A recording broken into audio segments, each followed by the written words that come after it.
care about 9/11.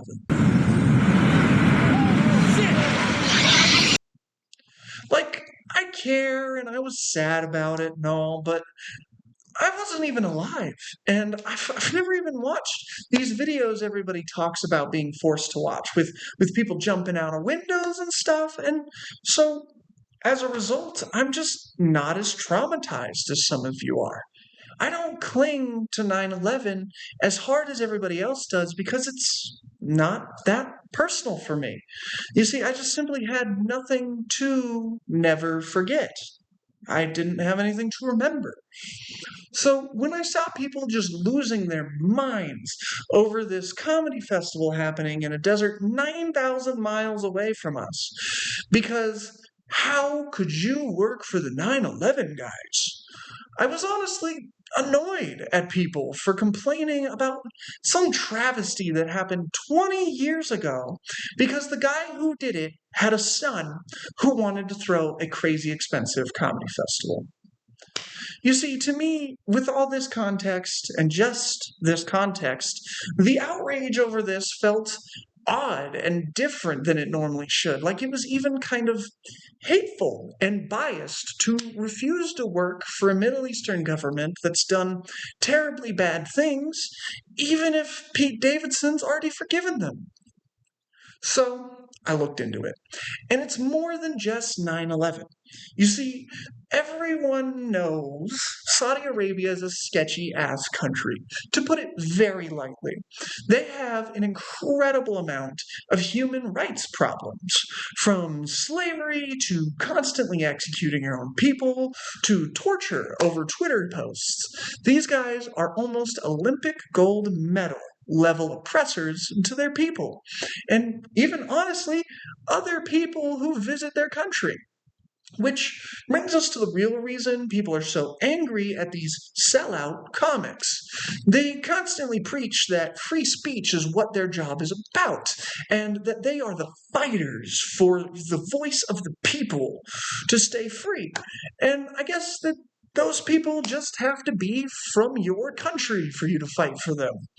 Because these comics will often agree to packets worth of censorship rules based on the government's wishes.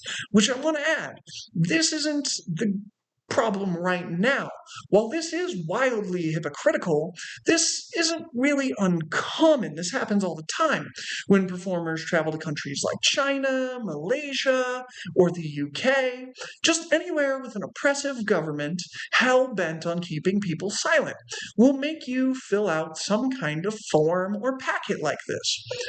But normally, pushing the boundaries of these contracts restrictions is kind of like a tradition for stand-up comics and was seen as a proud one for a long time. For example, when Jeff Dunham filmed part of his special in Malaysia, they banned a whole puppet from appearing. They threatened to cane him. And Jeff still found a way around that in a really funny way that was praised for pushing the concept of free speech in a country that doesn't normally have it. And he got away with it too. So I was really confused why people would be upset, like this country was somehow different than those ones. And this is a point that quite a few comics who did take the money have been trying to use, but once again, it's more complicated than that. The first point being that a lot of these comics didn't really push the edge with the government that much. And even a few of the ones that did ended up getting fired, like Tim Dillon, who didn't even say something in their country. He said something on a podcast, and they had to remove him from the show.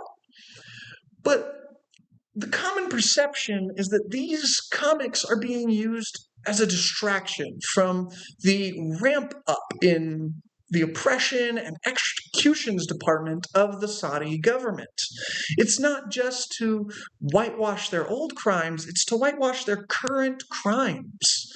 And worse yet, they're consciously letting themselves be a part of the cover up rather than pushing the boundaries of the contract. And even sometimes blatantly defending it, which is wild that they'll push other contracts and social norms and try and fight against them. But this time, it was different.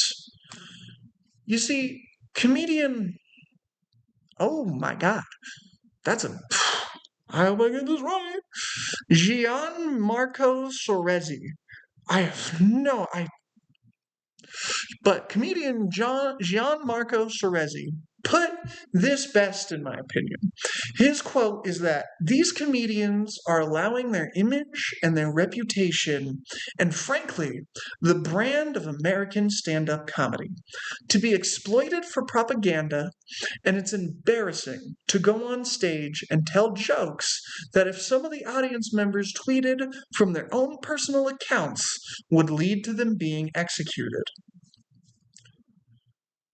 Which is heavy. That's heavy. That's a lot coming from comedian Gianmarco. But he has a great point. They didn't exactly keep it entirely safe at this. If you look at this joke by Andrew Schultz, for example, everybody keeps asking me, like, brother, are you excited to see Saudi? Are you surprised by Saudi culture? And it's like, I've seen it before, guys. I've been to London. It's not anything new. Same shit, okay? Drink coffee, smoke the shisha, tell the Indians what to do. It's the same thing.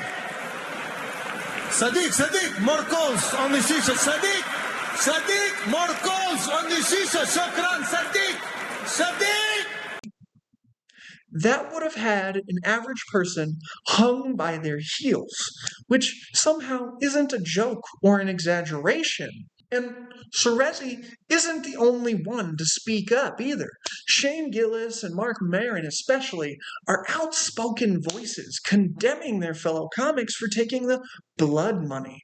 And David Cross, he even wrote a formal open letter to the comics encouraging them to drop out of the festival, which is perfectly in character for that old nerd. I mean, dude, come on. Make a TikTok shitting on them. Don't write an essay, Grandpa. But even after all of this, most of the comics who performed are unapologetic about it. And Bill Burr even said that it's a top 3 experiences for him, and that he was proud to be a part of the first comedy festival in the country's history. Which, to be honest, when I think about it, I kind of think that he should be. I get it. Whoa, I know you're mad. I know. But just let me explain. Because whatever the reasons were for the Crown Prince's regime to put this show together, it not just had the intended effects the regime wanted. In fact, it had the opposite. More people like myself are learning about the oppression over there as a result of researching this. So I don't believe that it whitewashed it at all. And in fact, I think that it had a secondary effect of bringing this art form that many of us love to a whole new part of the world. And of course, a whole new market that pays amazing, you can't deny. And after all the research I've done on the topic, I've flipped from a person who's annoyed with these comics, like most of you are, to a person who, well, I wouldn't say that I don't care, but I wouldn't say that I care the same way a lot of you do. Like, I don't think any of these comics need to say sorry they took the money or that they performed. As I said, I think that it had an unintended effect of spreading a little more knowledge about this. I think it ended up being a very good thing. But they probably shouldn't have done it.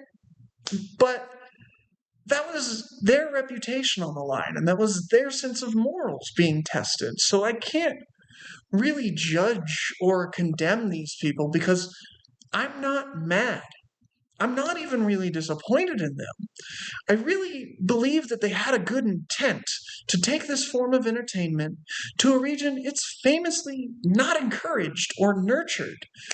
I'd even go as far as saying I probably would have taken the show without knowing all this extra context that I do now, that I had to search for and try and find myself. I probably would have taken the show. And not even just for the blood money. It's, as I said, it's for this chance to bring comedy to a normally oppressed and sad region. I mean, who could need it more?